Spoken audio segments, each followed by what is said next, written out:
Saudara Presiden Joko Widodo menetapkan status kedaruratan kesehatan. Saya ulangi, istilahnya adalah kedaruratan kesehatan masyarakat atas dampak pandemi virus corona. Presiden Jokowi juga menegaskan opsi yang dipilih pemerintah dalam menghadapi pandemi COVID-19 adalah pembatasan sosial berskala besar atau PSBB. Sudah tepatkah opsi yang dipilih ini? Bagaimana penerapannya di lapangan? Apa arti dari semua ini? Saya yakin bahwa banyak masyarakat yang masih bingung terkait dengan istilah kedaruratan kesehatan, pembatasan sosial berskala besar. Kita akan bahasnya, sudah hadir di studio dosen Universitas Pertahanan Indonesia Koni Rahakundini Bakri, serta Dewan Pakar Ikatan Ahli Kesehatan Masyarakat Indonesia Hermawan Saputra. Dengan tetap hadir di sini namun tetap menjaga physical distancing, bahkan lebih dari 1 meter. Terima kasih Bapak Ibu. Terima kasih. Dan melalui sambungan telepon nanti akan bergabung tenaga ahli utama Kantor Staf Presiden Doni Garhal Adian, serta Karopenmas Divisi Humas Polri Brigadir Jenderal Argo Yuwono. Saya ke Bung Hermawan. Bung Hermawan, ini bahasa-bahasa yang baru untuk awam.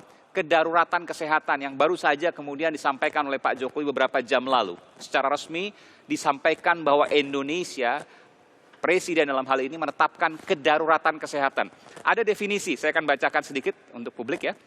Bahwa kedaruratan kesehatan masyarakat berdasarkan pasal 1 Angka 2 Undang-Undang 6 tahun 2018 tentang kekarantinaan kesehatan menyebutkan bahwa kedaruratan kesehatan masyarakat adalah kejadian kesehatan masyarakat yang bersifat luar biasa dengan ditandai penyebaran penyakit menular dan atau kejadian yang disebabkan oleh pertama, radiasi nuklir, 2, pencemaran biologi, 3, kontaminasi kimia, 4, bioterorisme, dan pangan yang menimbulkan bahaya kesehatan serta berpotensi menyebar ke lintas wilayah atau lintas negara. Ini definisinya. Apa yang dimaksud dengan kedaruratan kesehatan dalam hal ini dan apa yang akan dilakukan oleh pemerintah terhadap warganya? Ya, Bang Aiman, darurat itu adalah kondisi luar biasa. Jadi kalau kedaruratan kesehatan adalah situasi kesehatan di mana para pakar kesehatan, praktisi kesehatan belum pernah membayangkan adanya kasus kesehatan yang luar biasa. Bahkan sebenarnya kedaruratan ini sebenarnya aktualisasi atau manifestasi dari istilah pandemik itu sendiri. WHO sudah menetapkan bahwa untuk COVID-19 ini adalah global pandemic dan bahkan menjadi problem darurat dunia, tidak hanya Indonesia. Presiden Jokowi menyampaikan ini dengan terminologi keindonesiaan. Ya. Dalam konteks keindonesiaan, maka kedaruratan kesehatan ini adalah terminologi yang tepat, di mana berupa penegasan kembali yang memang secara terminologi ini didefinisikan di dalam Undang-Undang Nomor 6 Tahun 2018 tentang kekarantinaan kesehatan yang dibacakan oleh Bung Aiman tadinya. Iya, apa yang kemudian akan dialami oleh masyarakat? Kemarin kita tahu bahwa nanti saya akan tanyakan ke Pak Argo Yuwono, Brigjen Argo Yuwono. Yep. Ada simulasi penyekatan lalu lintas seolah-olah siap untuk kemudian mengkarantina wilayah atau yang kemudian dikenal dengan istilah lockdown. Nanti koreksi kalau saya salah. Lalu kemudian ada pembatasan sosial berskala besar. Kemudian sampai ada opsi terakhir yang mudah-mudahan tidak dipilih nanti ketika kemudian ada hal-hal yang mungkin berbahaya baru kemudian dipilih, darurat sipil. Dan saya akan tanyakan ke Mbak Koni. Apa kemudian arah dari kedaruratan sipil ini? Arah kedaruratan kesehatan ini. Apakah arahnya akan semakin diperketat di depan? Kalau kita merujuk kepada Undang-Undang Nomor 6 Tahun 2018, sebenarnya ada 3 fokus pada kekarantinaan kesehatan. Pertama, adanya karantina rumah, yang sebenarnya sudah dihimbau dalam bentuk self-isolation, yaitu berdiam diri di rumah saja. Terkenal dengan WFH, work from home ya. Betul, activities from home juga bisa. Yang kedua adalah karantina wilayah. Ini dikenal dan disebut di dalam Undang-Undang Nomor 6 Tahun 2018. Yang ketiga, ini yang disebut tadi, ya ini pembatasan sosial yang berskala besar. Tetapi di Indonesia hari ini pembatasan sosial berskala besar ini sudah dilakukan walaupun belum berdasarkan payung kebijakan formal. Apa itu? Berupa himbauan. Bahkan beberapa pemerintah daerah sudah meliburkan sekolah-sekolah, meliburkan kampus-kampus baik diminta atau tidak diminta. Kampus-kampus pun meliburkan diri. Yang kedua adanya meliburkan kantor-kantor. Jadi fasilitas-fasilitas perkantoran bahkan restoran, kemudian minimarket dan seterusnya bagi yang tidak menjual kebutuhan yang mendasar itu dihimbau untuk diliburkan. Yang ketiga membatasi kegiatan sosial keagamaan. hal-hal yang menyangkut keagamaan yang wajib baik bagi umat beragama pun menjadi tidak wajib sekarang. Bahkan Majelis Ulama Indonesia sudah mengeluarkan fatwa sekitar 3 minggu yang lalu terkait dengan hal ini.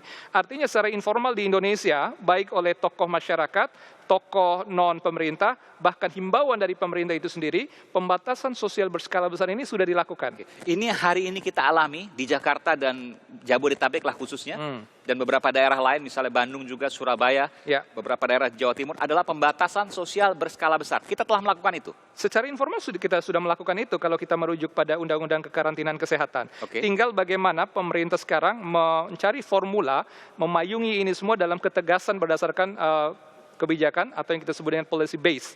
Karena selama ini himbauan social distancing, physical distancing sudah dilakukan oleh pejabat pemerintah maupun oleh tokoh Ketika kesehatan. kemudian PSBB tadi sudah dilakukan, lalu kemudian ada langkah berikutnya ditetapkan sebagai darurat kesehatan, apakah kemudian ada langkah diperketat lainnya? Saya akan menuju ke Karopenmas, Kepala Biro Penerangan Masyarakat Divisi Humas Polri, Brigadir Jenderal Argo Yuwono. Pak Argo, saya ingin bertanya terkait dengan simulasi yang dilakukan oleh pihak kepolisian pada hari Minggu lalu, bahwa ada penyekatan-penyekatan untuk masuk ke Jakarta sehingga Jakarta ditutup. Bagaimana kemudian polisi menjelaskan soal simulasi lockdown? Saya katakan simulasi lockdown boleh? Gini Mas Aiman, Iya. jadi pada prinsipnya bahwa Polri mendukung penuh kebijakan pemerintah ya terkait apa yang telah diputuskan ya. Dan kemudian juga mengacu pada prinsip dan keselamatan rakyat merupakan hukum tertinggi. Itu yang pertama kali kita pegang berkaitan dengan tugas-tugas kepolisian. Sedangkan kemarin yang simulasi yang dilakukan oleh Polda Metro Jaya, itu artinya bahwa memang benar dari Polda Metro Jaya itu mengumpulkan para Kapakop, kemudian merapatkan rapat di Polda Metro Jaya. Kemudian para Kapakop ini dia ada SGD di suatu ruangan memaparkan bagaimana kalau misalnya kita memang harus mengambil jalan yang terburuk seperti apa. Jadi semuanya itu kita simulasikan dalam suatu ruangan yang kemudian para Kapakop ini semuanya harus bisa memahami dan mengerti. Jadi dari 13 Kapakop di Polda Metro Jaya ini bisa memahaminya. Tapi itu semuanya tetap harus kita komunikasikan dengan Mabes Polri, Mas. Demikian. Iya. Jadi itu intinya memang simulasi untuk skenario terburuk, katakanlah seperti itu? Ya, betul Mbak itu. Oke, jadi ada penyekatan-penyekatan dari sisi lalu lintas nanti juga dilakukan juga. Kemarin saya juga berbincang dengan Pak Yusri Yunus, Kabid Humas Polda Metro Jaya, bahwa ada pendisiplinan soal hukum. Jadi bahwa ada himbauan yang dilakukan kepada masyarakat yang masih berkerumun, kalau tidak kemudian mendengarkan apa arahan dari polisi, maka bisa dilakukan penegakan hukum terhadap mereka, kerumunan itu. Iya betul Mas ya. Jadi memang ada beberapa banyak yang harus dilakukan oleh pihak kepolisian. Ya tentunya nanti kita akan menggandeng dengan TNI dan pemerintah daerah. Yang pertama saja yang contoh berkaitan dengan maklumat pihak Kapolri yang telah dikeluarkan, berkaitan dengan kerumunan massa atau pengumpulan massa. Itu pun polisi sudah tidak menerbitkan izin keramaian. Kemudian juga adanya pembatasan berkaitan dengan SIM pun sudah kita tutup, SIM internasional. Ya. Kemudian juga ada Samsat pun sudah kita batasi semua. SIM keliling juga sudah kita tutup semua. Semuanya sudah kita lakukan.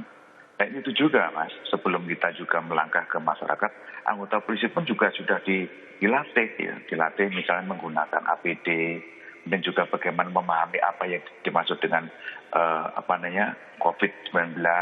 Ada busaku yang sudah dibuat oleh Polda Metro Jaya, sehingga anggota pun kalau memberikan himbauan ke masyarakat dia bisa paham.